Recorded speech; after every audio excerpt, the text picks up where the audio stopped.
Berhubung waktu sudah menunjukkan pukul 4, alumni talk session pada sore hari ini akan segera dimulai ya. Oke.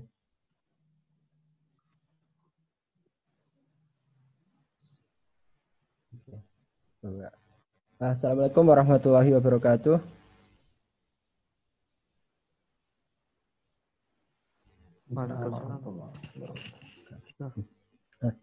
Selamat datang dan selamat bergabung di acara DTNTF UGM Alumni Talk Series 4 yang pada sore hari ini bersama dengan Mas Cecep Setiawan. Nah, halo Mas Cecep. Halo. Pada diskusi pada sore hari ini akan membahas mengenai topik pengenalan instrumentasi pada proyek pembangkit listrik. Nah, sebelumnya saya juga mengucapkan terima kasih kepada teman-teman peserta acara Alumni Talk Series 4 pada sore hari ini. Terima kasih telah bergabung dan menyempatkan hadir pada acara sore hari ini. Nah, selanjutnya saya akan memperkenalkan diri. Saya Rifki Firjananda dari UGM dari Kamase angkatan 2018. Di sini saya akan memandu jalannya acara pada sore hari ini. Nah, sebelumnya akan saya sampaikan terlebih dahulu beberapa tata tertib mengenai acara pada sore hari ini ya. Nah, tata tertib yang pertama, acara ini terdiri dari sesi pemaparan materi oleh pembicara dan sesi tanya jawab. Yang kedua, peserta wajib mengaktifkan mode mute dan tidak diperkenakan melakukan mode share screen selama pemaparan materi berlangsung, kecuali bila pemateri atau moderator memperbolehkan. Yang ketiga, peserta tidak menyelah atau memotong presentasi dari pembicara. Yang keempat, peserta yang memiliki pertanyaan bisa langsung menyampaikannya melalui fitur chat di Zoom meeting selama pembicara menyampaikan materi. Kemudian, pertanyaan akan direkam oleh moderator dan disampaikan pada sesi tanya jawab untuk kemudian dijawab oleh pembicara. Yang kelima, peserta yang ingin mengajukan pertanyaan secara langsung dengan mengaktifkan mic bisa dilakukan pada sesi tanya jawab setelah dipersilahkan oleh moderator.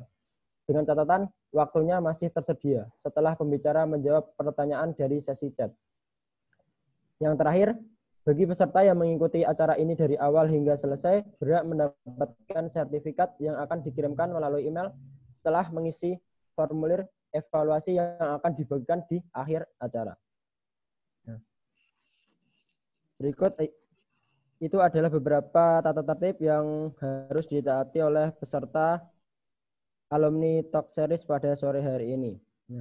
Acara DTNTF UGM Alumni Talk Series ini merupakan sebuah wadah sharing antara kakak-kakak alumni Departemen Teknik Nuklir dan Teknik Fisika Universitas Gadjah Mada kepada mahasiswa, khususnya para mahasiswa di DTNTF, sebagai gambaran kepada mahasiswa terhadap dunia kerja, terutama mengenai keahlian dan pengalaman di dunia kerja yang telah dimiliki oleh kakak-kakak alumni sesuai dengan bidangnya masing-masing. Nah, acara ini juga terselenggara dengan adanya kerjasama antara NRB, yaitu Energi Bersih Indonesia, bersama dengan Kamase, yaitu Komunitas Mahasiswa Sentra Energi, dan akan diselenggarakan secara rutin setiap minggunya. Nah, acara ini akan berjalan rutin dengan narasumber-narasumber yang merupakan alumni Departemen Teknik Nuklir dan Teknik Fisika dari berbagai bidang dan latar belakang yang berbeda-beda.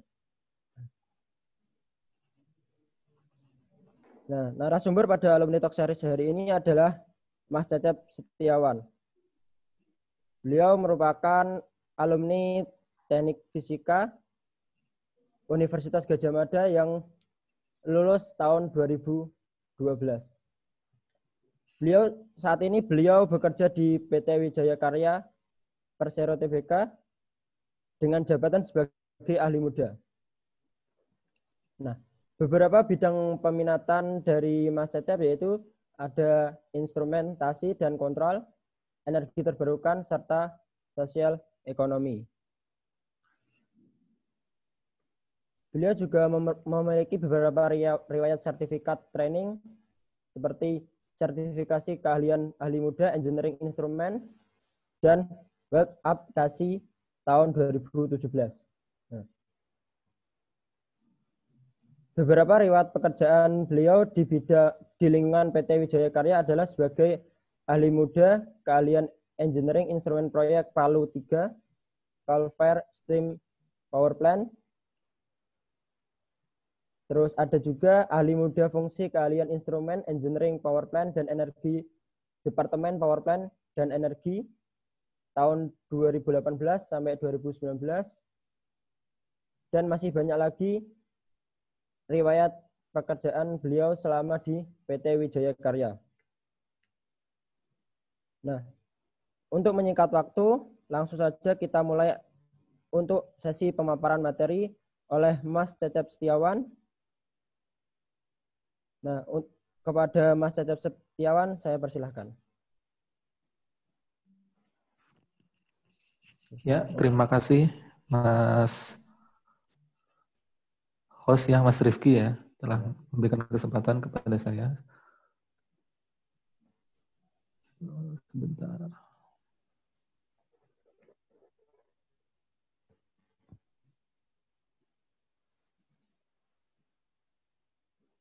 Ya, gimana? Presentasi saya sudah terlihat? Sudah aman, Mas? Aman ya? Aman, Mas. Oke, saya mulai ya. Bismillahirrahmanirrahim. Assalamualaikum warahmatullahi wabarakatuh. Salam sejahtera untuk kita semua.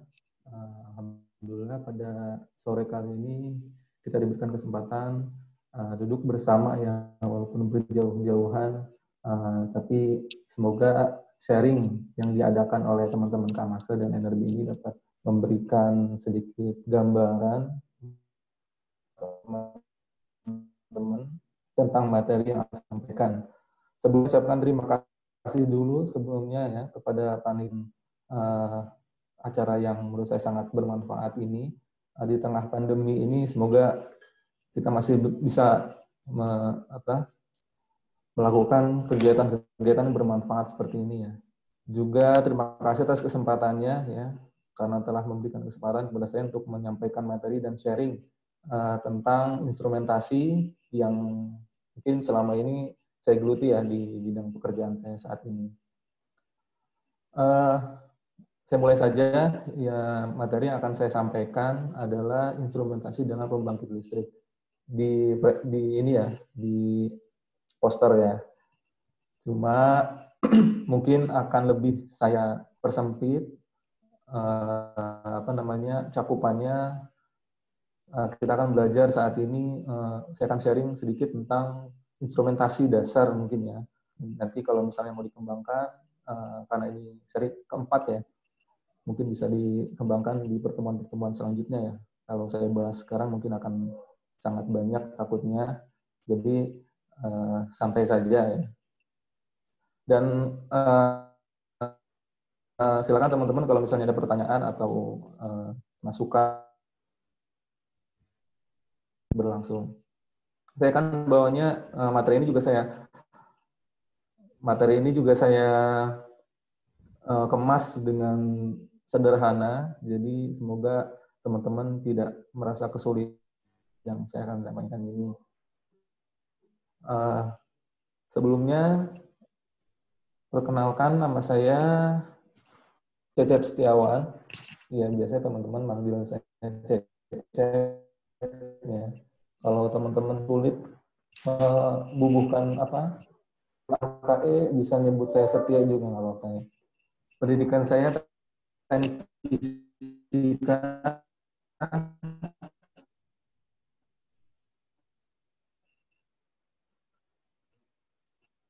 UGM angkatan 2009. Terus saya langsung bergabung ke PT Wijaya Karya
Mohon maaf kepada para peserta, sambil menunggu Mas Cecep kembali. Untuk sementara saya share dulu PPT dari Mas Cecep. Mohon maaf ya kepada para peserta.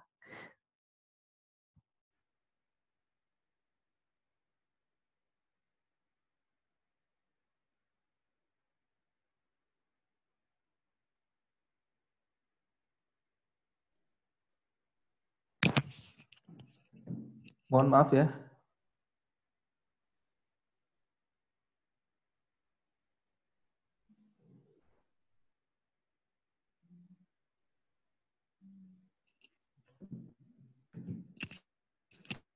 Halo. Mohon maaf tadi jaringannya ternyata ini ya mati. Saya lanjut kembali ya. Halo. Aman. Ya. Ya silakan di sini juga saya cantumkan email dan telepon kontak saya kalau misalnya teman-teman ada diskusi atau misalnya apa silakan bisa langsung ya, secara langsung. Oke, saya overview dari presentasi saya adalah apa itu instrumentasi. Ya, saya akan bahas sedikit tentang apa itu instrumentasi berdasarkan representasi saya sendiri ya. Lalu yang kedua, instrumen dan kontrol engineering, apa sih cakupan pekerjaannya, terus apa sih yang ditangani oleh seorang instrumen dan kontrol engineering. Tentunya ini sudut pandangnya akan sesuai dengan background saya di PT Wijaya Karya ya. Kalau misalnya teman-teman dari company lain mungkin akan ada beberapa masukan kalau misalnya memang ada perbedaan atau seperti apa, nanti bisa saja ya, karena itu punya perusahaan. Lalu saya akan sedikit membahas tentang pembangkit listrik, karena memang background saya di pembangkit listrik selama ini, dan terutama di pembangkit listrik tenaga uap. Ya. Lalu penutup untuk kita diskusi. Lalu saya akan apa sih sebenarnya instrumentasi itu ya? Ya kalau misalnya secara definisi instrumentasi adalah alat-alat atau piranti yang dipakai untuk pengukuran dan pengendalian suatu sistem yang lebih besar atau lebih kompleks. Nah, prinsip dari instrumentasi adalah menginterpretasikan ya suatu fenomena alam menjadi suatu besaran fisika yang dapat diukur. Nah, ini yang sangat mempengaruhi adalah ya termodinamika 1 ya. Energi tidak dapat diciptakan juga dimusnahkan, tapi dapat dirubah menjadi bentuk yang lain. Seperti ini ya, kita punya sensor, misalnya ini adalah termokopel ya. Jadi bagaimana kita bisa mengukur parameter suhu yang ingin proses variabel yang kita ingin ukur yang berupa suhu itu menjadi besaran fisika yang bisa kita amati secara langsung. Ya, di sini memang ada sensornya ya, ada dua misalnya termokopel tipe K yang saya ambil referensi di sini. Ada dua metal yang ternyata ketika dia bersentuhan dengan suhu tertentu dia memiliki tegangan yang menghasilkan tegangan-tegangan yang berbeda. Dari perbedaan tegangan inilah yang menjadi referensi kita untuk mengetahui berapa suhu yang dimaksud. Ada lagi misalnya teman-teman terutama teknik fisika ya, kita di sini juga belajar tentang teknologi sensor. Kalau teman-teman mau bahas mengetahui ya, teman-teman juga sebenarnya sudah banyak belajar ya di sana. Contoh lain adalah misalnya piezoelektrik. Ya, saya nggak akan bahas detail di sini ya. Teman-teman bisa detailnya bisa di mata kuliah teknologi sensor. Misalnya piezoelektrik kita melihat berapa sih sebenarnya untuk mengukur force ya atau tegangan atau tekanan. Gaya yang diberikan itu akan mengakibatkan delta T, ya, perubahan dari jarak antara kepingan satu dengan kepingan yang lain. Dan dengan adanya perubahan bentuk ini akan menghasilkan output tegangan. Output tegangan inilah yang bisa kita analisis untuk merepresentasikan force atau gaya yang akan diukur. Itu sedikit tentang sensor ya. Lalu apa saja sih sebenarnya pengukurannya? Seperti yang saya jelaskan di awal bahwa pengukuran ini adalah semua fenomena fisika yang ingin kita lihat ya, yang kita ukur. Berapa sebenarnya nilai dari yang kita ukur tadi. Banyak sekali ya fenomena-fenomena fisika yang bisa kita ambil, misalnya kita mau ngambil suhu, kita mau ngambil tekanan, ketinggian, ada laju alir, arus listrik, dan lain sebagainya. Banyak sekali. Dan sebenarnya metode-metode ini sangat banyak. Ya. Teman-teman juga mungkin masih sangat terbuka untuk bisa mengembangkan sensor-sensor lain. Ya. Yang tadi saya bahas, hanya sedikit contoh ya dari bagaimana kita merepresentasikan ada suatu fenomena fisika yang misalnya kita mau mengukur suhu. Maka suhu itulah yang dari dua kepingan, atau misalnya ada lagi dengan menggunakan piroelektrik ya, yang bisa kita ketahui seperti itu. Jadi sangat banyak sekali dan sangat terbuka buat teman-teman untuk mengembangkan kembali ya teknologi sensor. Apalagi di teknik fisika sebenarnya adalah ini ya sebenarnya yang kita tekankan bahwa teman-teman proses rekayasa engineering dari teknik fisika sebenarnya ya di sini gitu ya. Bagaimana kita bisa menciptakan sebuah menganalisis fenomena alam, terus bagaimana kita bisa mengukurnya gitu ya dengan hal-hal yang sederhana. Ini saya akan perkenalkan sedikit tentang apa-apa saja sensor-sensor yang biasa digunakan di industri ya teman-teman. Salah satunya misalnya tadi suhu bisa kita bagi menjadi dua sebagai wawasan teman-teman ya, ada non elektrik dan elektrik termometer sensor. Non elektrik biasanya kita gunakan untuk pressure gauge ya, untuk pressure indikator yang bisa kita langsung mengetahui berapa suhu yang terukur yang akan kita ukur. Itu ada tipe-tipe seperti liquid and in gas thermometer, ada bimetallic thermometer, ada juga gas atau liquid fillet system. Nah, kalau ini ada gambar-gambarnya juga, mungkin teman-teman bisa berimajinasi ya, mengimajinasikan melihat bahwa ini yang saya tunjuk ini adalah yang liquid in glass thermometer ya, seperti termometer merkuri yang dulu, zaman dulu. Sekarang masih digunakan karena memang ini sangat akurat ya, bisa merepresentasikan suhu ruangan misalnya, suhu dari sebuah proses tertentu misalnya. Bimetallic thermometer ini yang paling sering digunakan di industri, seperti yang kita kenal dengan pressure thermometer gauge ya, seperti ini. Ini prinsip dasarnya adalah bimetallic thermometer. Prinsip kerjanya adalah ya di sini ada dua lempengan tadi ya, dua lempengan logam yang berbeda, kita buat spiral seperti itu, bimetallic strip. Dia akan merespon ketika ada suhu tertentu, akan mengembang atau mengempis dan itu mengembang mengempisnya itu yang akan menjadi pengukuran dari suhu yang kita ukur.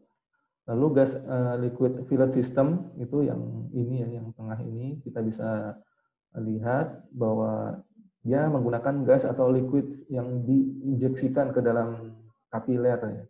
Kita sebut ini kapiler, kabel kapiler. Nanti suhu yang diukur sama sebenarnya menggunakan prinsip dari metal tadi. Nah, tapi dia menekan gas yang diinjeksikan tadi. Nah, ini biasanya digunakan untuk sistem-sistem yang restricted area ya, pengukuran-pengukuran suhu yang terbatas, yang sulit atau bahkan yang sangat berbahaya. Lalu ada lagi yang electronic thermometer sensor ya. Ini juga sering sekali kita gunakan di industri. Ya, kita banyak sekali jenis sistem itu sendiri. Ada thermocouple ya, teman-teman tahu thermocouple, RTD, resistant temperatur detektor, ya ada thermistor, teman-teman nggak asing ya untuk adik-adik semua, radiation pyrometer dan lain sebagainya ya. Saya bahas sedikit tentang apa itu thermocouple. Ya, thermocouple sebenarnya yang bimetallic tadi ya, yang ada di atas ada dua lempengan tadi. Ketika dia merespons sebuah suhu, dia menghasilkan tegangan yang berbeda. Nah, perbedaan tegangan itu yang kita gunakan untuk merepresentasikan suhu. Nah, secara elektronik karena hasilnya adalah tegangan ya. Nah, dari tegangan itulah kita baca untuk merepresentasikan ini suhunya berapa, ini suhunya berapa. Dan ini sebenarnya kalau dalam dunia industri udah standar ya. Standarnya sudah baku, teman-teman di pasaran tinggal tunjuk mau tipe K, tipe B, tipe T, ya, sesuai dengan range pengukuran suhu yang diinginkan. Lalu ada lagi RTD ya basisnya resistan. Jadi ini digunakan seperti PT 100 kalau bahasa pasarnya ya. PT 100 dan lain sebagainya. Nah, itu digunakan juga untuk mengukur suhu, tapi nanti yang respon dari suhunya adalah resistan. Lalu ada termistor. Termistor ini yang bisa kita lihat dari kepingan seperti ini. Ya, bisa di lalu yang radiation pirometer ya, ini seperti yang kita bisa lihat di pengukuran suhu termogan ya, di termogan. Kalau dulu termogan itu bisa mengukur suhu sampai 2000 untuk mengukur suhu api ya, suhu api. Jadi saya pernah juga pada saat kuliah kita gunakan dulu masih jarang ya termogan ini. Prinsip dari kerjanya adalah radiation pirometer dan lain sebagainya ya, masih banyak sekali. Lalu bagaimana sih kita memilih mana sih yang harus kita pakai untuk mengukur suhu tertentu ya, karena banyak sekali dalam proses plant, misalnya pembangkit listrik misalnya, pastinya kan kita butuh mengukur misalnya suhu di dalam pipa. Nah, kira-kira range dari yang akan kita ukur seperti apa. Jadi basis selection-nya teman-teman bisa lihat di sebenarnya guide untuk kita sangat mudah ya, memudahkan kita untuk kira-kira untuk range pengukuran berapa, material apa, kita tinggal pilih kira-kira yang terbaik ya, jenis sensor yang terbaik untuk kita gunakan apa. Misalnya tipe thermocouple, ini ada tipe T, J, K ya. K itu memang sangat baik untuk pengukuran di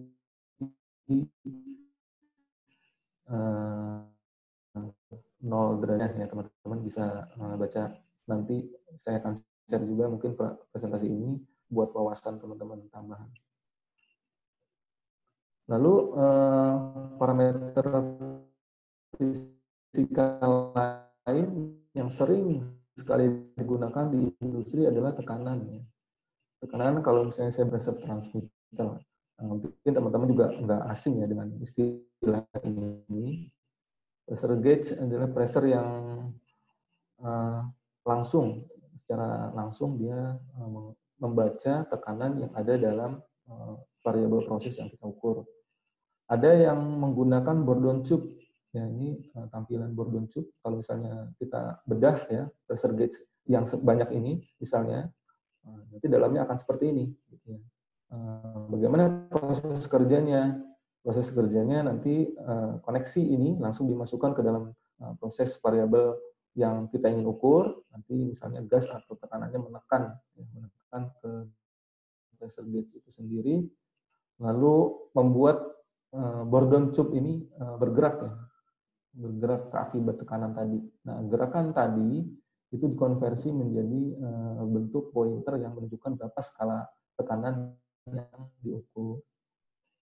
Lalu ada lagi tipe Bellows ya. Bellows ini sebenarnya yang sama sebenarnya prinsipnya, cuma dia menggunakan spring ya. Spring untuk perubahan tekanan tadi. Biasanya Bellows ini kita gunakan untuk tekanan-tekanan yang rendah. Ya, misalnya kita butuh tekanan-tekanan yang kecil dan ketelitian tinggi, nah biasanya kita menggunakan tipe Bellows. Nanti bentuknya sama saja seperti ini bentuknya, cuma nanti range pengukurannya di pengukuran untuk tekanan yang rendah. Lalu pressure transmitter ini basisnya elektronik ya teman-teman. Ini yang kita gunakan untuk secara digital. Kita ambil data digitalnya ke DCS dan kita misalnya DCS atau PLC, ya nanti kita representasikan hasil dari pembacaan sensor menjadi pressure yang diukur. Banyak ya, ada strain gauge ya, pressure transmitter itu, ada strain gauge, dia menggunakan strain sebagai sensornya, ada yang perubahan kapasitas terhadap perubahan pressure yang diukur gitu ya, sehingga kita bisa baca akan ada perubahan arus listrik yang dihasilkan dari perbedaan tekanan tadi yang direpresentasikan dengan perubahan kapasitas. Ada lagi yang piezoelektrik, teman-teman ya. Jadi dia menggunakan basis piezoelektrik untuk pengukuran suhu. Itu untuk tekanan. Ada lagi level, yaitu yang sering sekali kita gunakan untuk pengukuran ketinggian. Antara lain ada point level measurement, ini biasanya kita gunakan untuk switch ya, untuk on off saja misalnya. Ada tipe kapasitas, ada optical, ada float switch, ada vibration tuning fork ya, dan lain-lain ya teman-teman. Kapasitas ini yang RF transmitter yang biasanya kita gunakan buat switch juga ya.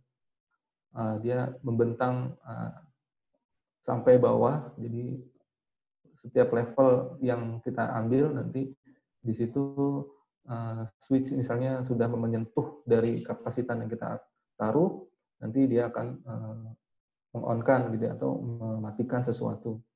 Ada lagi yang tipe optikal, tipe yang sangat float switch ya, ada float switch juga yang saya akan bahas sedikit karena banyak yang digunakan adalah float switch ini. Float switch ini menggunakan float ya.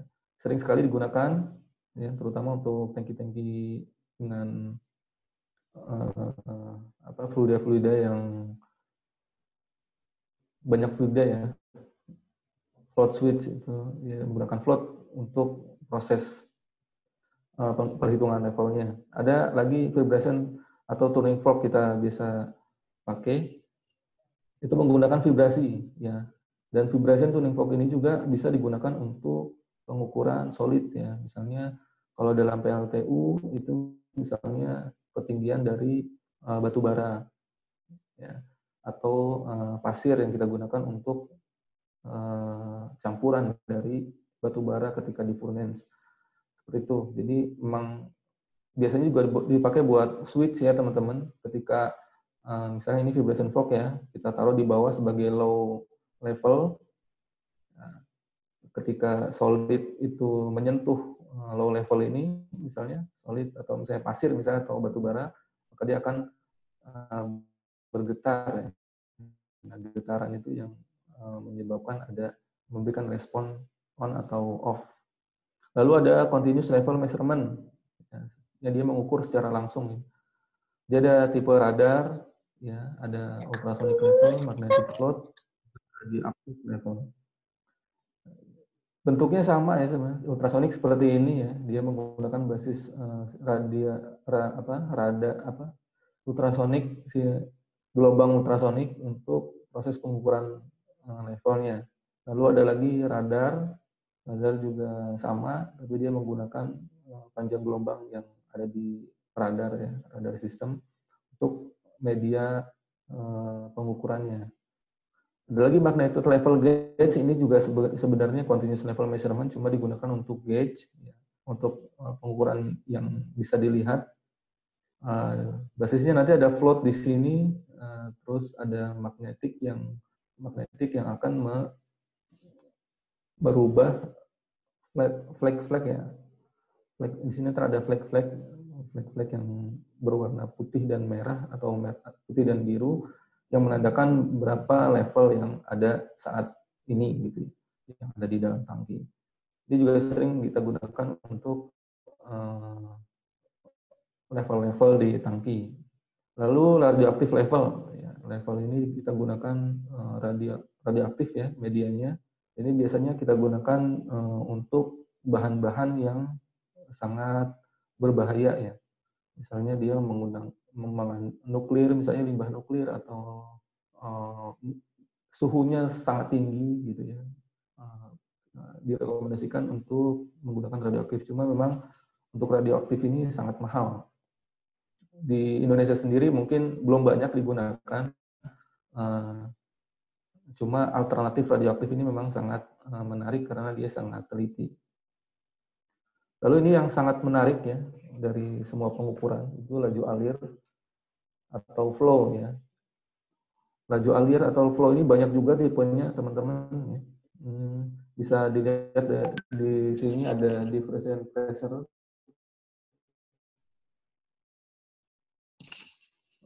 tipe, ada variable area flow meter, ada Coriolis, ada magnetic, turbin, vortex, dan ultrasonic. Ini diferensial pressure tipe ya, tipe diferensial yang prinsip kerjanya ya hukum Bernoulli. Kita sudah sama-sama mengetahui ya. Akibat ada perbedaan tekanan, maka dari hukum Bernoulli ini kita bisa ambil bahwa ternyata debit itu akan berbanding lurus dengan akar delta P. Nah, dari sini berarti delta P ini, delta P yang kita hasilkan dari sensor ini akan merepresentasikan flow atau kecepatan aliran yang akan kita ukur. Lalu ada ini variabel area flow meter ya. Sebelum ke sana saya lupa, banyak ya teman-teman sensornya yang sangat sering digunakan dari tipe differential pressure ini adalah orifice ya. Mungkin teman-teman yang udah sangat tertarik dengan instrumentasi, udah nggak asing lagi dengan kata orifice itu tadi. Nah, prinsip dasar pengukurannya sama. Dia menggunakan differential pressure untuk mengukur laju aliran. Ada lagi tipe Venturi. Venturi ya seperti ini sebenarnya, cuma memang itu sangat jarang digunakan karena ukurannya sangat besar dan sangat mahal ya.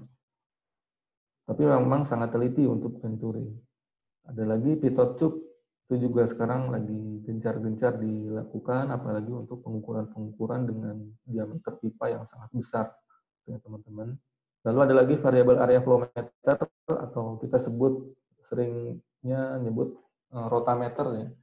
Dia menggunakan area untuk menentukan flow dari aliran yang akan kita ukur. Ada lagi Coriolis flow meter ya. Jadi ini makanya untuk seperti yang tadi saya bilang ya, banyak sekali metode-metode pengukuran yang mungkin sampai sekarang belum ditemukan, bisa kita gunakan untuk mengukur flow atau mengukur variabel-variabel proses yang lain. Makanya tipe-tipe di industri juga beda-beda. Nah, itu juga ngikutin dari tingkat ketelitian misalnya, terus range pengukuran. Ada beberapa misalnya kalau menggunakan device ini tidak kuat misalnya, kita harus menggunakan device yang lain yang lebih kuat misalnya, atau tadi banyak lagi ya. Nah, ini juga sama nih. Coriolis ini dia menggunakan getaran ya. Dari flow itu kita alirkan ke dalam pipa berbentuk U. Nah, setiap ternyata ketika kita masukkan ke dalam pipa berbentuk U itu, dia akan menghasilkan getaran. Getaran ini berbeda ternyata terhadap berapa laju alir yang masuk ke dalam pipa tersebut. Nah, ternyata bisa digunakan untuk mengukur flow. Dan tipe Coriolis ini juga saat ini yang memiliki tingkat ketelitian tinggi. Jadi buat industri-industri yang butuh tingkat ketelitian tinggi, sangat Coriolis ini menjadi sangat baik untuk digunakan, cuma harganya masih sangat mahal ya. Lalu ada lagi tipe magnetik. Nah, ini tipe yang tidak menyentuh ya fluida kerjanya ya. Tidak menyentuh fluidanya. Nah, prinsip kerjanya ya teman-teman tahu efek Doppler ya. Yaitu menggunakan efek Doppler sebagai media pergeseran frekuensinya itu merepresentasikan flow yang diukur di dalam pipa. Ada lagi turbin. Nah, ini tipe flow meter yang menggunakan mekanik di dalam pipa ya. Jadi kita kasih bentuk turbin, ya, turbin di dalam merepresentasikan flow atau aliran yang akan kita ukur. Ini juga memiliki presisi tinggi, cuma ada beberapa kelemahan untuk tipe turbin ini. Itu kalau misalnya fluida yang akan kita ukur itu memiliki banyak kontaminan, ya, misalnya banyak sampah atau misalnya debu, atau bukan debu ya, misalnya ada selari-selari ya, yang akan menyumbat nantinya gitu ya, menyumbat turbin itu, maka pengukurannya akan tidak akurat. Nah, itulah kelebihan dan kekurangan. Lalu ada vortex, ya, vortex ini juga unik ya teman-teman, dia menggunakan pusaran-pusaran yang menggunakan pusaran-pusaran air atau pusaran-pusaran fluida yang terbentuk akibat hambatan yang kita berikan. Jadi dalam aliran kita berikan hambatan, maka akan terbentuk pusaran-pusaran. Nah, banyak pusaran-pusaran atau vortex yang muncul itu akan merepresentasikan laju alir yang akan kita ukur. Betul. Dan ada lagi, sorry ini salah ya, bukan turbin ya. Ini menggunakan ultrasonik. Jadi ini sebenarnya sama kayak tadi ya, magnetik, cuma dia menggunakan ultrasonik sebagai media ukurnya. Itu teman-teman ya, untuk beberapa proses-proses pengukuran variabel proses ya, yang banyak digunakan atau dijumpai di industri, walaupun masih banyak lagi ya teman-teman variabel proses yang bisa kita ukur dan kita amati ya, untuk kita amati maksudnya. Seperti ya, kalau di pembangkit listrik ada power metering, ada arus listrik, ya, itu juga sangat banyak jenis-jenisnya, juga sangat banyak ya. Jadi banyak sekali, kalau misalnya saya ambilkan ya di sini, tampilkan di sini, akan kita habis waktunya di situ ya. Jadi teman-teman mungkin bisa mendalaminya di teknologi sensor ya. Kalau teman-teman teknik fisika mungkin masih ada mata kuliah itu, nah itu sangat berguna sebenarnya. Kalau misalnya teman-teman terjun di dunia industri, terutama di bidang instrumentasi. Lalu ada final control element, teman-teman. Nah ini dalam sistem kontrol inilah yang menentukan sistem setelah proses variabel proses itu kita ukur, lalu untuk diapakan gitu ya. Nah kita butuh device lagi namanya final control element untuk mengatur atau mengendalikan dari proses itu. Banyak ya contoh-contohnya atau device-nya, ya ada control valve yang sangat umum. Control valve, sebenarnya ada banyak lagi ya, ada heater, cooler, motor, dan lain sebagainya. Tapi yang di industri banyak sekali kita bersinggungan dengan control valve. Sebagai gambaran aja teman-teman, saya nggak akan bahas detail tentang control valve ini seperti apa. Cuma ya control valve itu punya banyak sekali tipenya, ya ada globe, ball, butterfly, gate, slide gate, dan lain sebagainya. Nah, itu valve-valve-nya ya, yang bisa kita gunakan untuk mengontrol misalnya aliran, gitu ya, mengontrol aliran, karena banyak sekali proses dari sebuah plan itu yang berhubungan dengan aliran. Atau misalnya HVAC ya, berhubungan dengan suhu ruangan misalnya. Maka suhu ruangan kita pakai misalnya sensor suhu ya. Lalu sensor suhu itu memberikan feedback untuk misalnya terlalu panas, berarti kita harus tambah lagi suhunya ya. Nah, kita butuh pendingin, berarti cooler untuk menurunkan suhu tadi. Seperti itu ya teman-teman ya. Nah ini ada aktuator tipe, ada tipe diafragma, piston, rack pinion, motorized, dan lain-lain. Ini lambang-lambang kecil ini lambang-lambang di proses penggambarannya, gambar yang kita sebut PNID. Oke, lalu apa sih yang dilakukan oleh instrumen engineering ya? Tadi saya bahas tentang teknologi sensor ya, karena instrumentasi itu berhubungan langsung dengan kita merepresentasikan sebuah proses variabel hingga bisa diukur gitu ya. Ya tadi ya kita menggunakan device sensor-sensor tadi untuk merepresentasikan sebuah proses variabel. Lalu untuk apa gitu ya? Untuk apa kita mengukur itu ya? Terus bagaimana proses variabel itu setelah kita tahu langkah selanjutnya apa? Ya ini proses engineering instrumen engineer itu kalau di dalam plan itu adalah salah satu disiplin dalam proyek ya yang memiliki job desk untuk menangani semua hal yang terkait dengan instrumentasi, pengukuran tadi dan pengendalian sistem. Ya. Nah, untuk satu plan tadi ya, itu kan butuh banyak sekali ya, proses-proses yang harus misalnya dikendalikan, nggak boleh kalau gabungan atau terlalu kurang itu akan menghambat proses kontrol yang lain, proses yang lain. Nah, di sini proses instrumen dan kontrol engineering itu terkait dengan instrumentasi dan pengendalian sistem. Lalu tujuannya apa gitu? Tujuan dari kontrol dan instrumentasi adalah mengukur proses variabel. Jadi semua proses variabel tadi dalam satu plan sangat banyak ya. Nanti kita yang mengukur. Kita lah yang menentukan alat ukurnya apa, tipenya apa, terus range pengukurannya di mana gitu ya. Nah itu. Lalu memastikan proses variabel itu berjalan dengan stabil. Misalnya untuk stabilan ya, menjaga untuk stabil bagaimana caranya yang tadi seperti itu. Lalu yang ketiga menyelesaikan safety action ya, atau kondisi emergensi. Lalu ketika ini misalnya plan itu dalam kondisi emergensi gitu ya atau dapat menyebabkan bahaya untuk orang maupun alat-alat yang lain, maka itu juga merupakan bagian dari pekerjaan kontrol dan instrumen.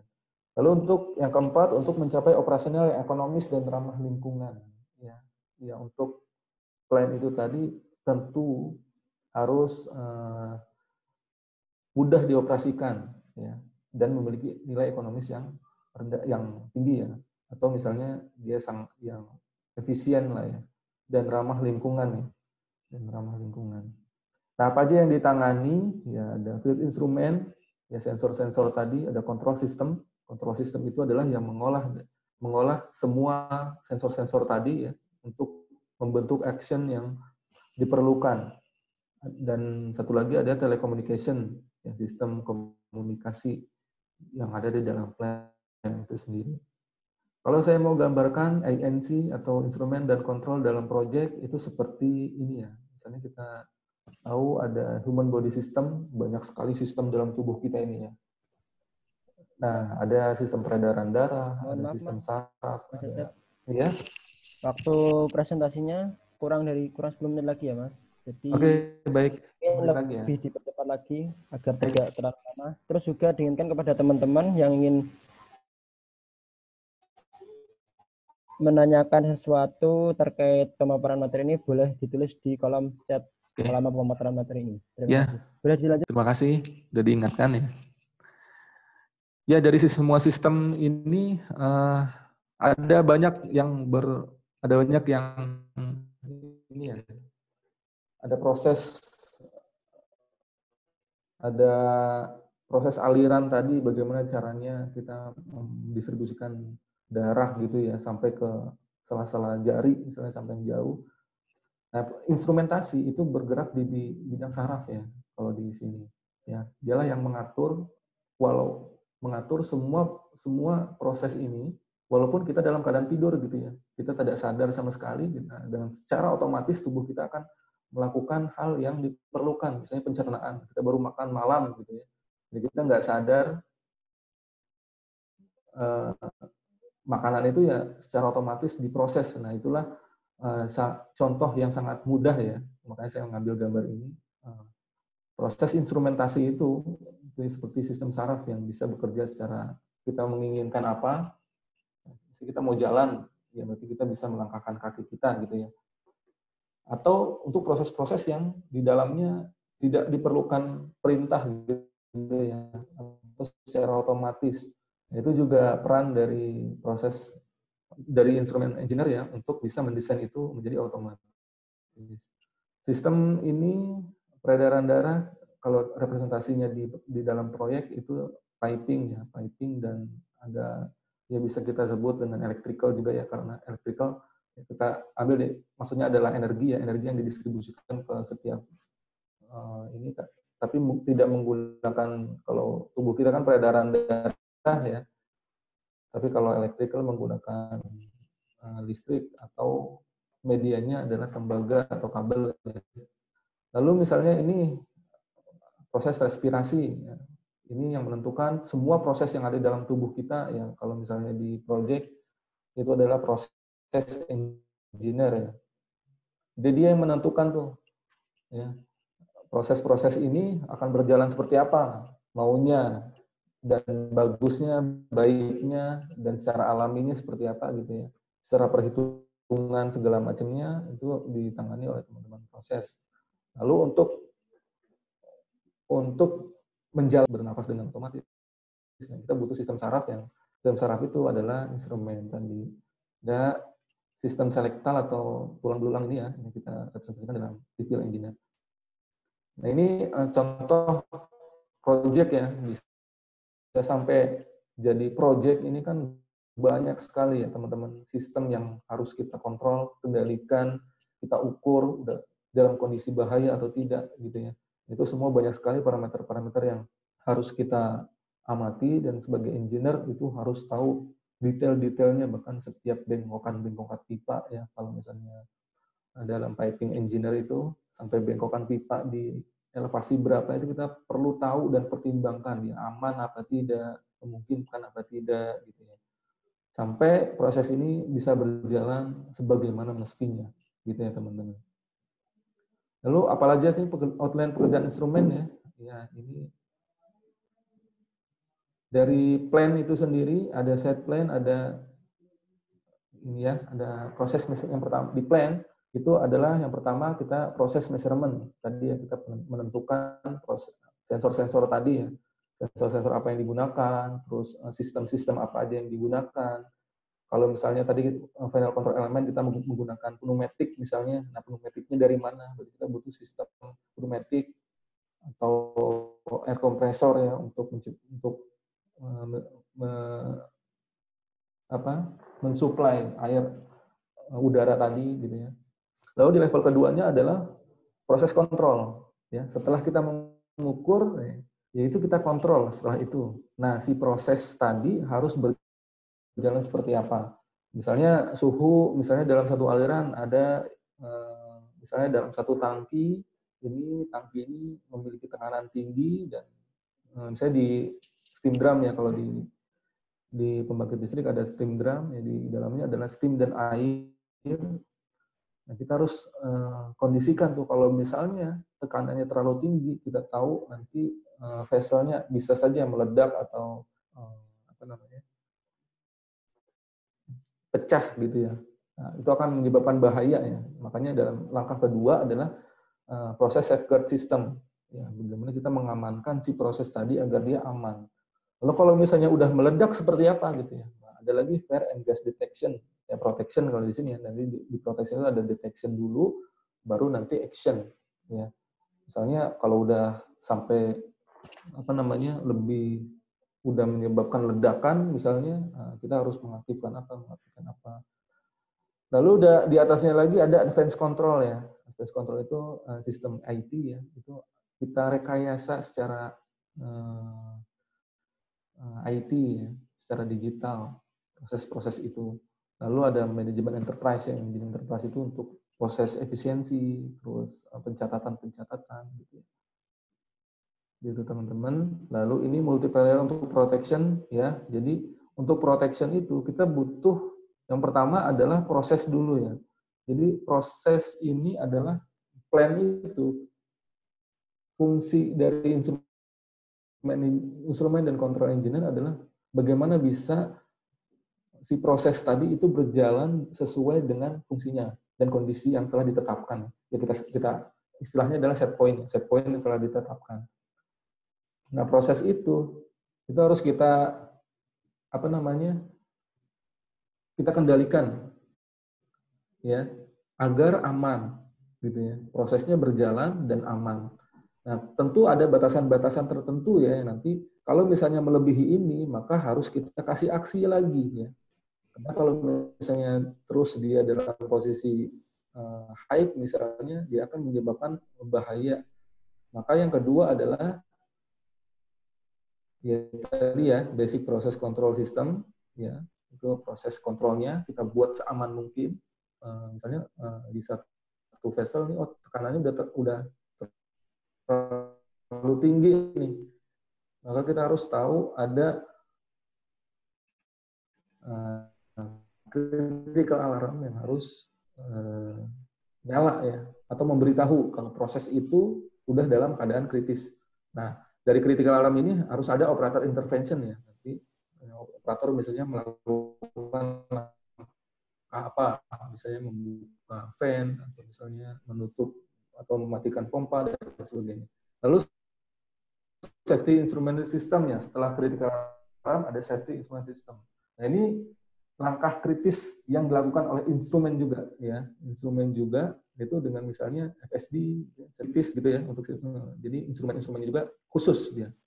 Nah, lalu udah ke yang langkah terakhir adalah fire and gas system. Gas misalnya udah bocor misalnya, kita harus tahu nih kalau misalnya gas ini misalnya di plan gas ya, kalau gas ini udah bocor dia ada di udara, kalau ada percikan api sedikit dia langsung bisa menyebabkan ledakan atau apa, maka kita harus ukur itu ada gas atau tidak, atau gas alarm dan sebagainya. Nah ini safety hierarchy yang biasanya kita gunakan ya, yang tadi proses value kita atur di proses kontrol, di kontrol yang kita secara aman. Lalu kalau misalnya memang ada sesuatu hal yang tidak diinginkan, harus ada proses yang langkah tingkat keduanya adalah proses alarm tadi. Ya, menimbangi ya, misalnya di pembangkit listrik itu dia shutdown atau menyebabkan trip di turbin beberapa sistem gitu ya. Nah, ketika trip alarm ini sudah tidak lagi bisa, nah, pastinya akan ada satu titik di mana dia akan ada insiden nih. Nah, itu juga kita proteksi ya. Nah, kita menyebutnya sebagai relief valve ya. Ada PSV atau SF shutdown valve ya.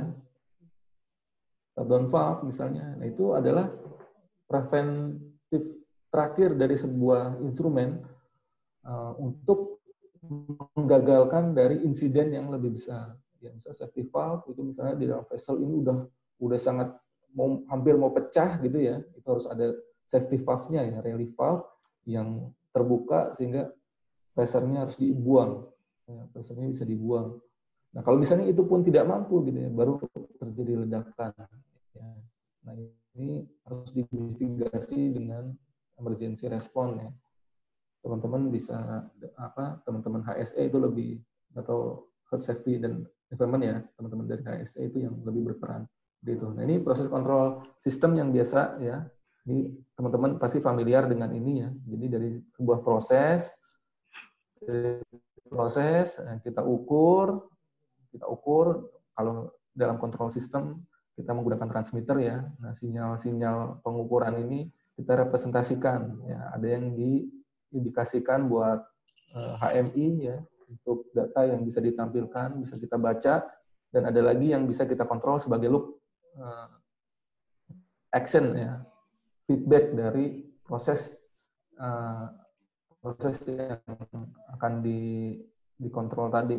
Sehingga misalnya kontrol valve, proses ini kita kontrol ya, menggunakan kontrol valve. Ini close loop ya, kalau open loop ya seperti ini ya teman-teman. Ini basic banget ya di sistem kontrol. Teman-teman harus ingin dulu pas pertama kali saya diwawancara bisa atur sampai kita mengendalikan proses itu ya teman-teman ya. Nah ini overall arsitektur diagram dari proses-proses tadi banyak sekali proses ya, dan proses kontrol sistem ini banyak juga ya. Tadi misalnya ini untuk mengatur satu sistem saja misalnya ya, maka akan banyak sekali yang kita seperti ini overall sistem arsitektur ya. Atau kita sebut ini DCS gitu ya, distributed control system ya, di dalamnya adalah proses kontrol yang lebih kecil tadi yang kita kolektifkan menjadi banyak. Ini kita satukan di dalam DCS. Ini apa namanya gambaran-gambarannya ya. Nah, jadi dalam satu plan tadi ya, jadinya kita cukup ada di satu ruangan untuk bisa itu. Ini lebih bagus juga dan ini lebih jadul ya, tapi emang sangat baik ya, ketahanannya bagus kalau sistem-sistem yang lama. Kalau sekarang memang banyakan gitu ya, kita buat elektronik semuanya ya. Memang ada banyak juga kelemahannya, karena kalau elektronik kan pasti kita sangat tergantung juga misalnya dengan listrik, dengan apa ya. Kalau manual kan kita seperti ini misalnya ya, adanya gangguan-gangguan misalnya ada listrik mati atau. Nah, dalam project execution flow, project execution, nah, instrumen engineering itu bergerak seperti apa gitu ya. Nah, di sini engineering ini adalah proses engineering dari instrumen engineer. Nah, ini di tahap awal kita buat spek, indeks, instrumen indeks, ada data sheet, connection, ya, connection list, dan routing, kabel tray, dan sebagainya ya. Lalu di tahap setelah kita menentukan ini, ada inputan dari proses engineer berupa PNID dan proses data, lalu kita sistem arsitekturnya untuk bisa mengontrol proses tadi, semua proses tadi ya. Kita buat I/O list-nya seperti apa, ya, sebanyak apa, dan bagaimana. Lalu kita buat satu persatunya loop diagram, ya, atau wiring diagram, ada juga yang termination diagram di dalam loop ini ya, banyak. Lalu ada logic diagram. Logic ini adalah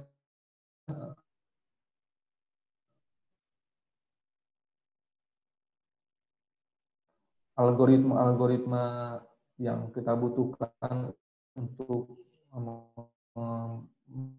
memproses semua data-data tadi ya, mengontrol data-data seperti apa ya. Ada naratif. Naratif ini adalah semua deskripsi proses atau kontrol sistem. Lalu setelah semua ini selesai, ada layout, kita buat hookup, kita buat instruction, dan di schedule. Ini yang di kuning ini ya, semuanya adalah instrumen engineer ya. Memang nanti ada lagi, misalnya ada beberapa perusahaan yang membaginya menjadi service procurement. Ini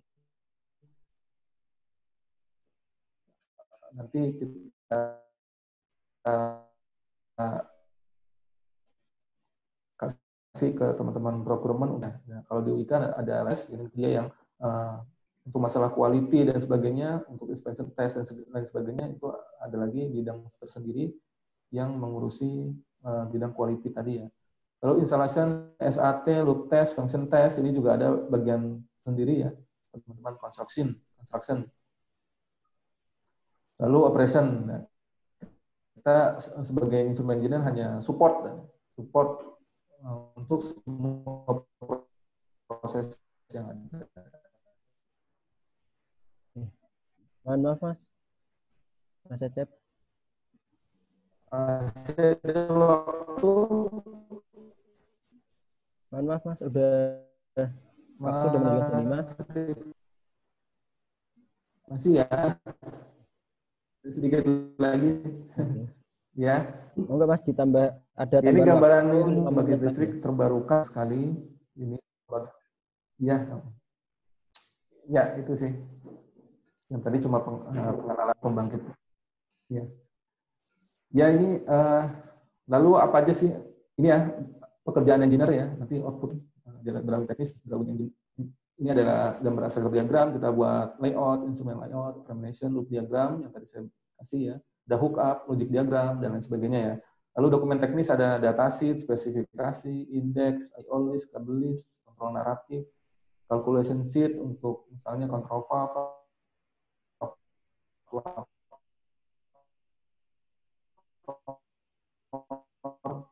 gitu ya. Ada calculation-nya, thermo requisition ya, ada RFI, MTO, TBE, ini juga dikeluarkan oleh engineer ya. Nanti akan diproses sama teman-teman. Ada misalnya untuk sebelum dibeli ya kita ada technical bid evaluation ya. Kita evaluasi dulu spesifikasi, data sheet-nya itu udah sesuai apa belum dengan yang kita butuhkan. Nah ini karena saya di pembangkit ya, saya di PT Wijaya Karya di Departemen Power Plant, jadi saya berhubungan langsung dengan proyek-proyek pembangkit listrik. Ya. Banyak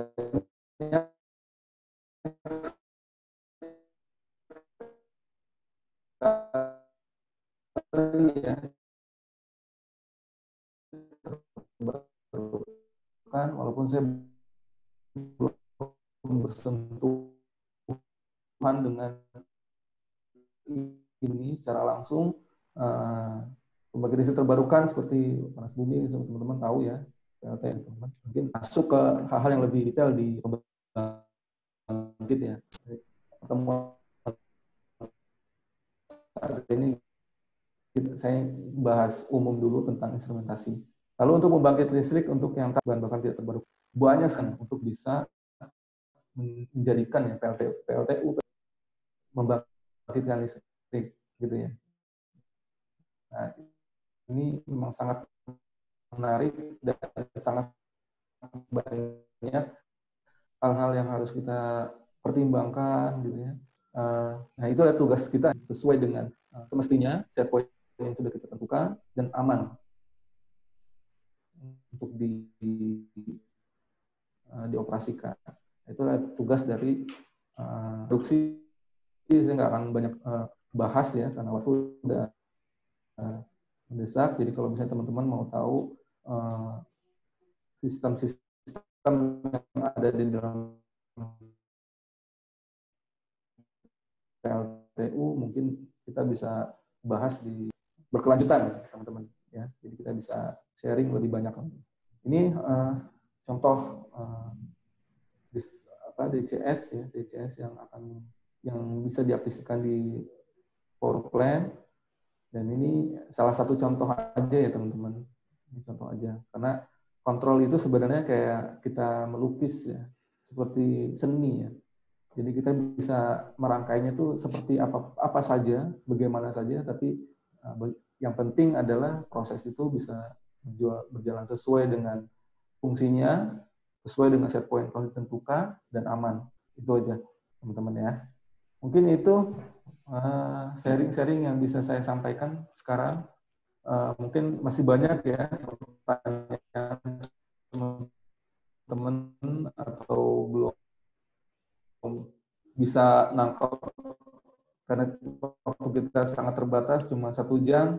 Dan juga secara detail ya, kalau misalnya teman-teman butuh penjelasan secara detail bisa hubungi saya buat diskusi lebih lanjut, atau misalnya kita setting lagi ya bersama teman-teman Kamase untuk bisa melaksanakan keberlanjutan dari ini gitu ya, misalnya terhadap seri-seri yang lain kita bahas lebih detail. Itu aja mungkin dari saya. Terima kasih. Monggo saya kembalikan ke moderator. Terima kasih Mas Cecep yang telah memberikan materi ya, yang sangat lengkap dan sangat menarik. Tentunya bagi para mahasiswa yang terutama ingin belajar lebih atau ingin nantinya bekerja di instrumen maupun control engineer ya. Berhubung waktu sudah mulai sore, saya percepat saja untuk masuk ke sesi tanya jawab. Di kolom chat sudah ada beberapa pertanyaan yang disampaikan oleh peserta. Yang pertama ada dari saudara Indra Jaya. Mas Cecep ini mau nanya terkait berapa pengalaman ya di power plant untuk jadi instrumen engineer. Pertanyaan dari saudara Indra Jaya. Mungkin bisa langsung dijawab, Mas. Berapa pengalaman? Berapa lama pengalaman?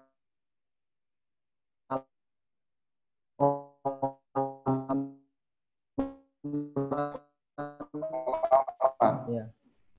Ya, teman-teman, ini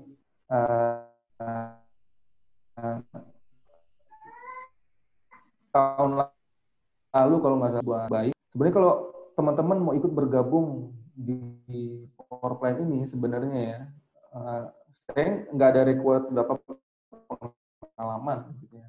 Yang penting adalah kesempatan tadi. Misalnya teman-teman punya kesempatan, langsung masuk aja gitu ya.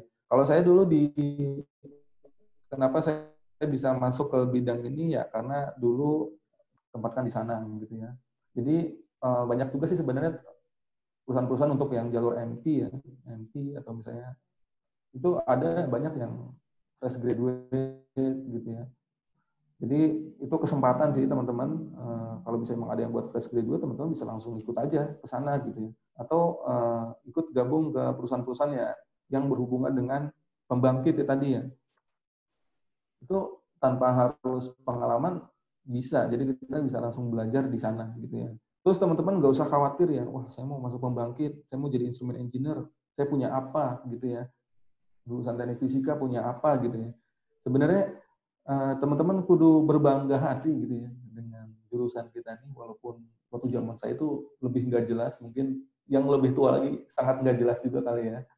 Sekarang alhamdulillah nih banyak perusahaan-perusahaan yang udah mencantumkan gitu ya rekrutmen khusus spesifik buat teknik fisika.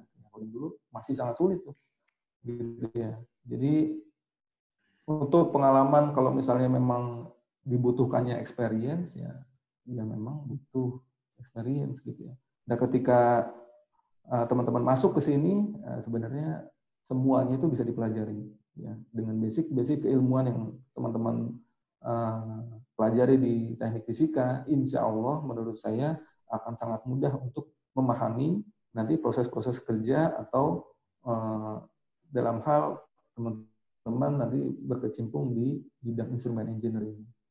Itu Mas Rifki. Oke, terima kasih ya Mas. Iya.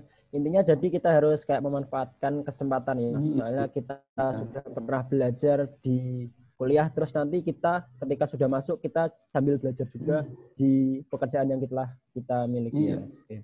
Oke. Selanjutnya pertanyaan juga dari Saudara Bahrul. Beliau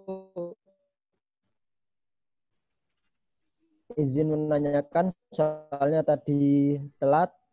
Kalau untuk sistem kontrol dan instrumentasi, apakah perlu dikalibrasi terlebih dahulu ya Mas? Mungkin ya itu boleh dijawab. Ya.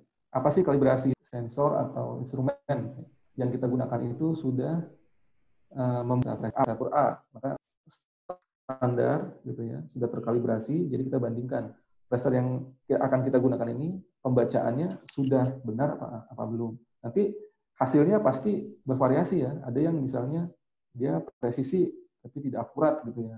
Ya teman-teman juga banyak belajar juga ya kalau masalahnya saya dapat juga pernah sekilas dapat ini di kampus ya. Ada misalnya dia ternyata akurat tapi tidak presisi. Nah itu nanti hasilnya menjadi pertimbangan kita juga. Kira-kira barang ini bisa kita pakai atau tidak. Jadi kalibrasi itu buat sangat penting ya teman-teman ya untuk memastikan bahwa instrumen kita ini berjalan baik atau tidak gitu ya. Tentu proses kalibrasinya juga sesuai dengan standar-standar yang ada. Ya. Jadi kalau misalnya kita mengukur misalnya kalibrasi flow, kita perlu mengacu pada standar mana gitu ya. Saya kurang hafal untuk itunya, jadi memang perlu ya kalibrasi. Nah teman-teman kalau berkecimpung di instrumen engineer nanti bersinggungan juga di proses kalibrasi ini. Kalau di Wika proses kalibrasi juga nanti dilakukannya bukan sama engineer ya, bukan sama engineer, instrumen engineer maksud saya, tapi dilakukan sama QC atau quality ya, tim quality.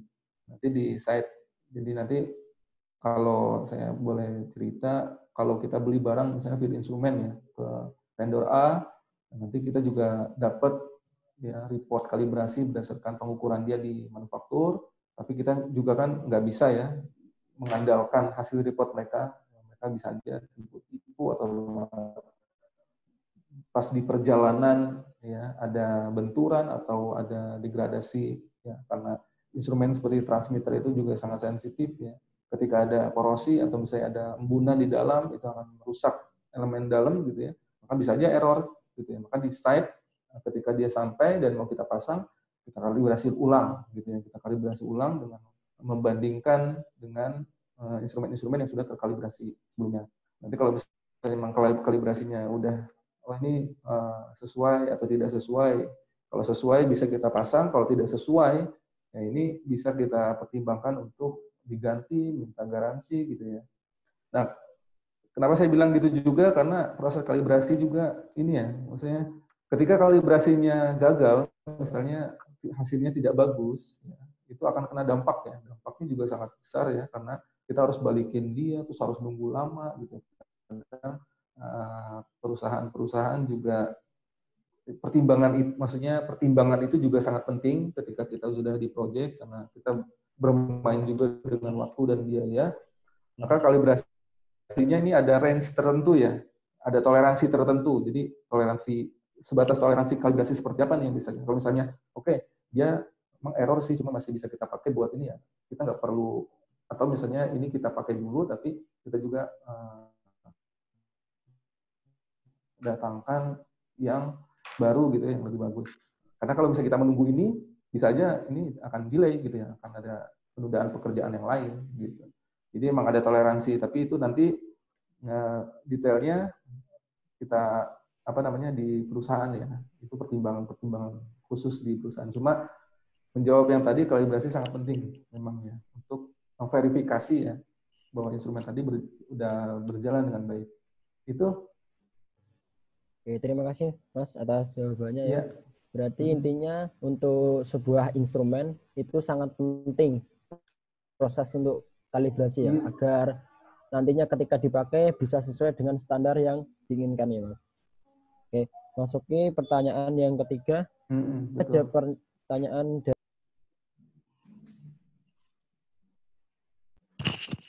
gimana? Halo?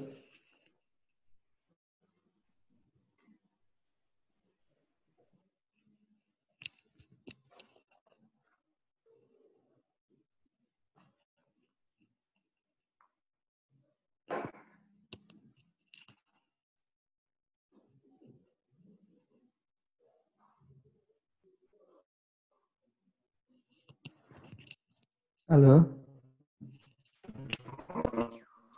tes. Oke ya Mas. Ya. Ada pertanyaan ini dari Yolanda Devi. Untuk perancangan advance proses control dalam suatu plan, siapa yang biasa menentukan perancangannya? Disiplin proses atau disiplin instrumen? Jika disiplin instrumen juga berperan, sejauh apa peran instrumen engineer dalam perancangannya? Gitu Mas. Iya. Oke. Monggo dijawab Mas. Kalau berhubungan dengan sistem proses ya, proses maksudnya, ini harus dibuat seperti apa? Maksudnya, jadi gini, proses itu menentukan sampai kontrol filosofi ya, filosofi dari sebuah sistem itu yang menentukan teman-teman proses, ya. Jadi kontrolnya pun skema kontrol yang harus berjalan di plan itu pun ya sebenarnya yang otoritasnya adalah teman-teman proses. Ya, misalnya di sebuah tangki ini ya, misalnya sebuah vessel dia harus beroperasi di suhu sekian. Nah, kalau misalnya suhu 100 atau 1000 derajat 100, ini nggak boleh nih, harus alarm dulu. Nah, terus kalau misalnya udah alarm, misalnya harus ada fan yang nyala misalnya. Nah, filosofi ini yang menentukan itu teman-teman proses, teman-teman. Ya. Nah, instrumen masuk itu untuk ibaratnya bagaimana caranya semua proses tadi yang dideskripsikan oleh proses ini itu bisa diaplikasikan gitu ya. Oh, kalau misalnya ini di 100 harusnya di 110, di 100 1100 itu harus buka pen. Nah, gimana caranya? Nah, itu kita yang pikirin. Ya, teman-teman. Kapan dia nilainya jadi 1000, kapan dia jadi 1100, itu juga instrumen yang menentukan. Nah, terus kalau misalnya berhubungan di sistem advance control, misalnya ada metode yang lebih baik misalnya di sisi pengontrolan. Nah, itu baru di instrumen masuknya. Contohnya misalnya di sisi logic diagram ya, algoritma kontrol. Tapi tidak merubah proses kontrol itu tadi sendiri ya.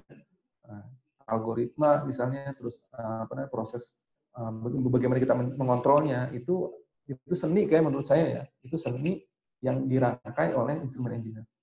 Gitu. Jadi algoritma untuk memproses satu proses mungkin di suatu perasaan beda-beda gitu ya. Bisa si A misalnya bisa mendesainnya seperti ini, seperti rangkaian A, yang perusahaan B misalnya merangkai seperti rangkaian B gitu. Tapi tujuannya sama misalnya. Nah, itu di instrumen engineer ya. Karena menurut saya instrumen engineer adalah ini kita bekerja seperti menciptakan sebuah karya seni gitu ya. Nah, kita mau ngontrol mau seperti apa nih? Skemanya gimana, algoritmanya kayak gimana. Nah, itu bisa bervariasi gitu. Nah, di situ baru punyanya instrumen ya. Nah, kalau di proses itu yang nggak bisa kita sentuh adalah ya di proses kontrol filosofi tadi. Filosofinya proses ini harus mau dijalankan seperti apa. Nah, itu di proses engineer. Gitu batasannya ya. Semoga bisa memberikan jawaban ya. Oke, terima kasih Mas Acep atas jawabannya. Semoga yang disampaikan tadi cukup menjawab dari pertanyaan Saudara Yolanda ya. Iya. Melanjutkan pertanyaan selanjutnya untuk mempercepat waktu ya. Ada pertanyaan dari Saudara Ari Bimo Prakoso. Beliau bertanya, Pak Cecep mau tanya, kalau di teknik fisika, mata kuliah apa yang paling penting dikuasai untuk bekerja di bidang instrumen di proyek pembangkit listrik? Monggo Mas, mungkin terkait mata kuliah dulu waktu kuliah. Ya, teman-teman. Yang saya waktu saya masuk saya sedikit sambil cerita juga ya. Waktu saya masuk ke bidang ini, sebenarnya ini bidang yang paling saya benci di kuliah. Hampir mata kuliah pilihan yang berkaitan dengan instrumen sebenarnya saya hindari, teman-teman ya. Saya lebih senang ke teman-teman Kamasa sekarang bergelut di mana ya. Sebenarnya saya senangnya ke sana. Cuma entah kenapa nih ketika saya lulus saya diamanahkan di instrumen engineer ya. Ini mungkin saya harus terjun ke sini. Jadi gini teman-teman, ketika saya masuk ke sini, saya instrumen engineer nanti akan apa, terus mengerjakan apa gitu ya. Saya nggak tahu. Cuma ketika kita masuk nanti akan ada instruksi-instruksi kerja gitu ya di perusahaan. Itu unik juga teman-teman ya. Maksudnya setiap perusahaan berbeda-beda. Ada yang harus begini, begitu, begini, begitu. Dan kita juga punya banyak Mowel, ada PTC 19.3 atau gimana ya. Itu tuh meng-guide kita untuk kalau mau mengukur suhu tuh begini, caranya gini. Itu tuh udah di-guide lah ibaratnya. Teman-teman bisa pelajari itu nanti ketika terjun ya. Ketika terjun teman-teman pasti harus ke situ dan nggak bisa dan ini ya. Dan harus ikutin itu gitu. Walaupun kita punya coba kalau kayak gini ya lebih murah tetap kita nggak bisa nih. Kecuali misalnya untuk hal-hal yang sifatnya bukan buat jualan, kita nggak ngomongin quality dulu gitu ya, itu baru bisa. Tapi kalau udah gitu, kita harus ikutin standar karena standar-standar itu kan ibaratnya secara kualitas udah terjamin, udah benar gitu ya. Jadi sebenarnya ketika teman-teman jangan minder lah ujungnya ya. Ketika teman-teman lulus, saya belum tahu apa-apa, banyak sekali ya. Yang misalnya minder gitu. Ya, saya nggak pernah ikut instrumen, tapi ya jangan minder aja. Ya, masuk Wika ibaratnya ya, ditanya tentang instrumen juga, ya tetap pede aja. Kan kita udah belajar juga ya di mata kuliah wajib kita kan kayak teknologi sensor. Kita udah pakai ya. Kita belajar lah ibaratnya gitu ya. Terus kontrol sistem. Nah, kita kan dapat basicnya, ya itu yang kita utarakan. Gitu ya. Nah, nanti pas terjun langsung di pekerjaan, teman-teman nanti ada instruksi kerja, tinggal ikutin rules-nya aja, gitu ya, teman-teman. Nah, terus balik lagi ke pertanyaan, kalau misalnya saya boleh memilih ya, mata kuliah apa aja yang paling sangat berperan, menurut saya pertama termodinamika sama mekanika fluida.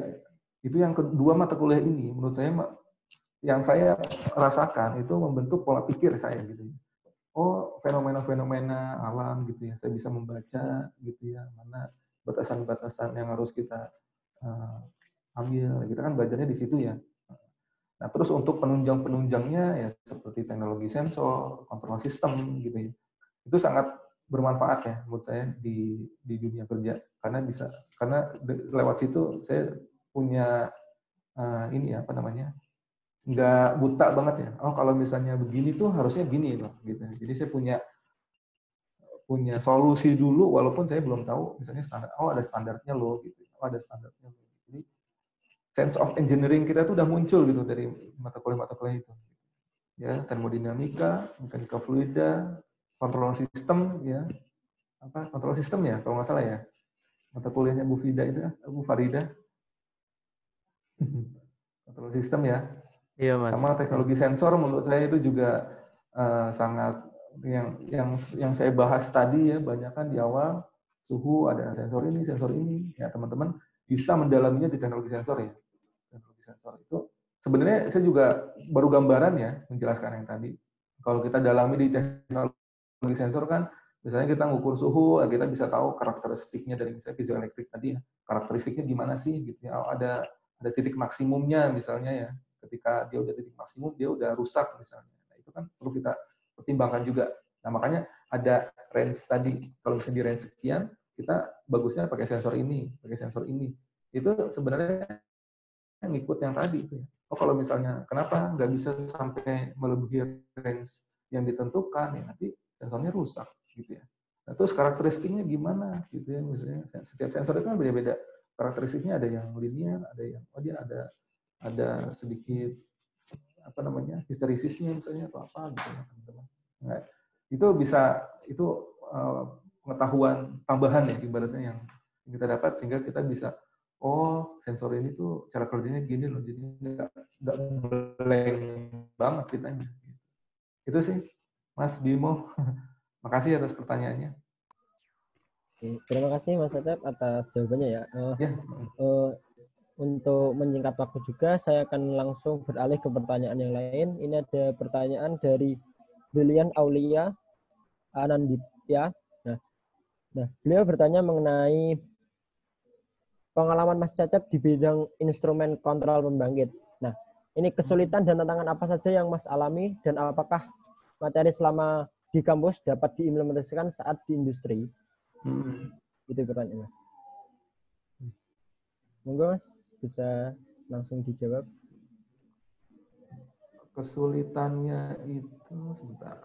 Ya sebenarnya banyak ya kesulitannya, terutama banyak yang kita tidak ketahui ya. Karena kita nggak pengalaman di situ. Contoh misalnya saya dulu misalnya untuk mengukur, ya saya baru tahu misalnya ketika saya baru masuk tuh misalnya mengukur suhu misalnya di range buat furnace misalnya, ukur suhu di furnace boiler. Nah, itu kan suhu api ya. Suhu api ada yang sampai 2000, ada yang sampai 3000, 4000 ya. Nah, sedangkan kita udah tahu tuh suhunya gimana. Kan sebagai instrumen engineer kita harus milih ya. Ini sebuah proses, karena kita masih bingung. Nanti teman-teman juga pasti ngerasain.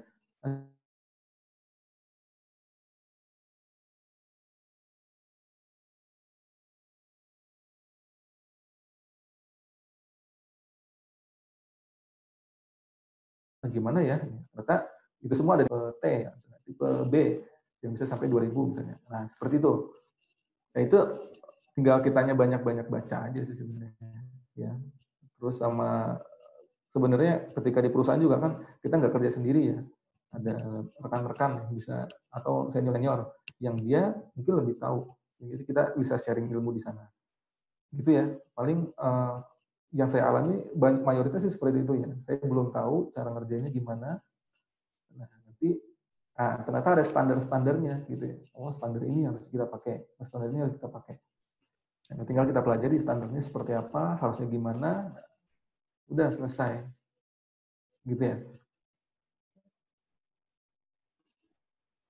Itu sih menurut saya ya.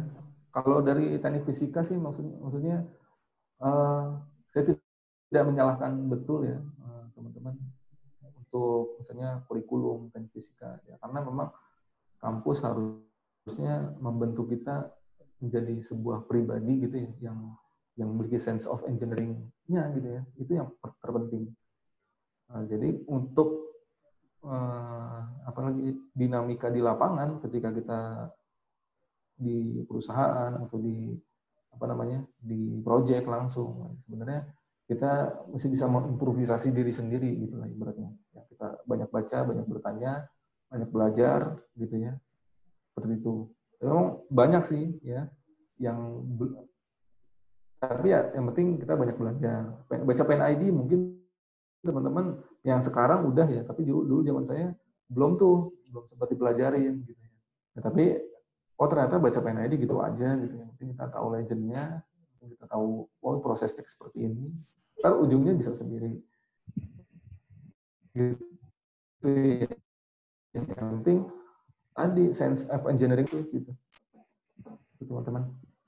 Apalagi buat adik-adik ini ya yang masih di kampus, jangan berkecil hati, maksudnya ya.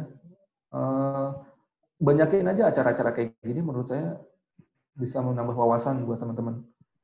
Jadi kalau misalnya kita ini bisa tanya ke teman-teman yang udah pernah bersinggungan, yang udah kerja lah, alumni. Gitu.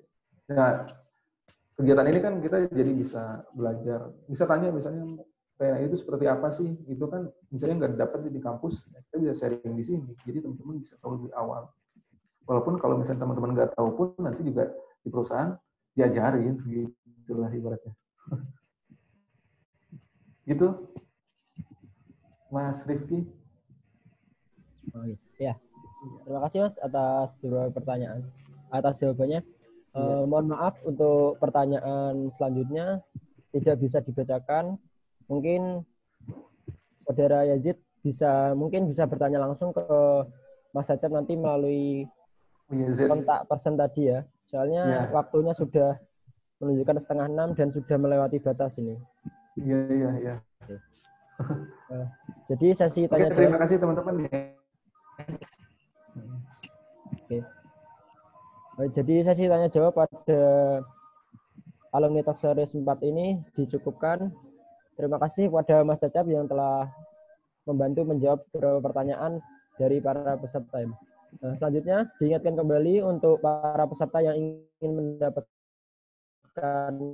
sertifikat yang telah mengikuti juga acara ini dari sore tadi sampai petang ini bisa mengisi link formulir evaluasi yang telah dikirimkan di kolom chat.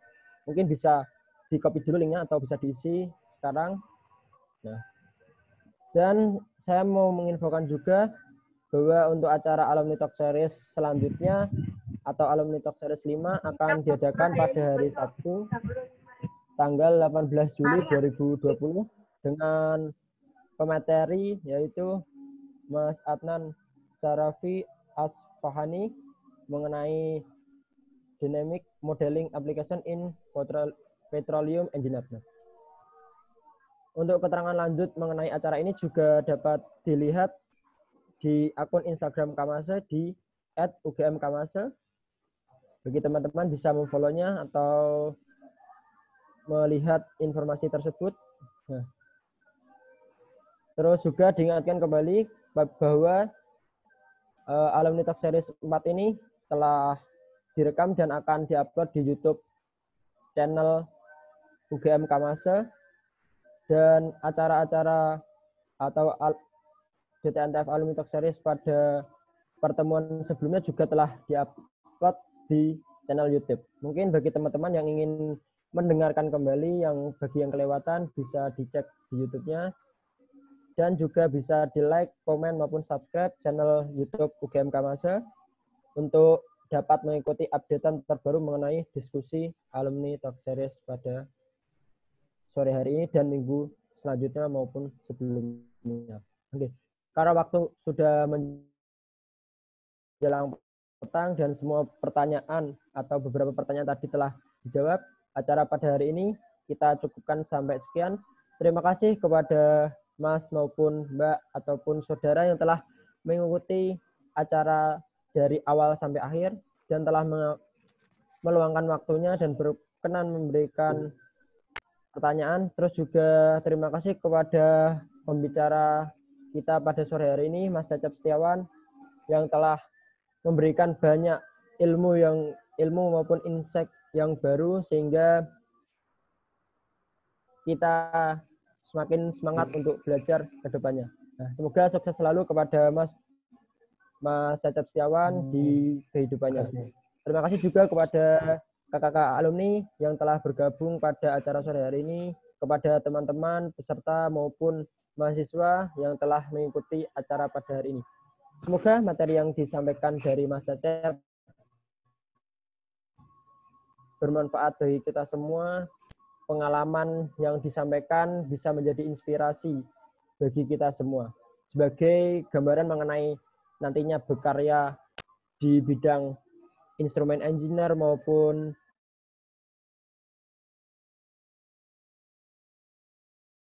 di bidang control engineer kerja pada umumnya.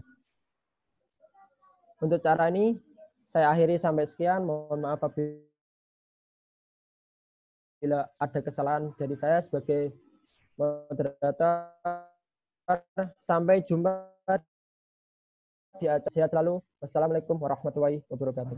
Terima kasih Mas Cecep menyempatkan waktunya berbagi cerita dengan kami ya Mas. Ya, sama-sama.